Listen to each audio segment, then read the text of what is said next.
Le projet de cette chaufferie remonte à 1991. À l'origine, la commune de Faverges devait résoudre un problème très concret. Se débarrasser de 3500 tonnes de déchets bois que fabriquait une menuiserie industrielle installée dans la ville.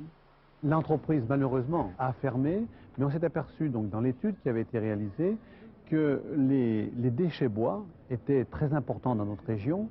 À 10-15 km aux alentours, on avait suffisamment pour faire fonctionner une chaufferie importante comme celle de Faverges. Les travaux de construction viennent tout juste de commencer, mais dès l'hiver prochain, cette installation alimentera un réseau de chauffage et d'eau chaude sanitaire de 800 logements, 3 entreprises et un parc de bâtiments communaux. Au total, l'équivalent de 1700 foyers. La chaufferie bois va amener à Faverges une indépendance relativement importante en matière énergétique, dans la mesure où on va pouvoir permettre aux abonnés une énergie 10% moins chère que le fioul actuellement.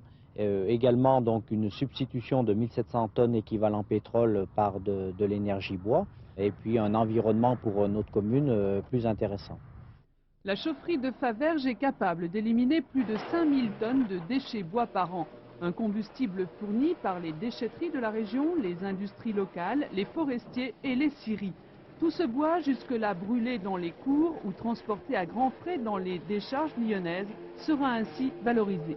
On s'est aperçu que les déchets étaient présents à proximité et qu'on pouvait faire ce projet ambitieux de chauffage au bois dans une agglomération comme Faverges de façon rentable et économiquement viable.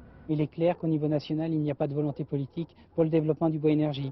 J'ai eu la chance d'aller en Autriche. Bon, l'Autriche, c'est un pays qui est un petit peu plus grand que la région Rhône-Alpes, qui a un taux de boisement qui est un tout petit peu supérieur à celui de la Haute-Savoie. Eh bien, en Autriche, on compte 11 000 chaufferies bois. C'est-à-dire que si vous vouliez retranscrire ça à la région Rhône-Alpes, vous auriez une chaufferie bois par village. En Haute-Savoie, l'idée semble pourtant faire son chemin.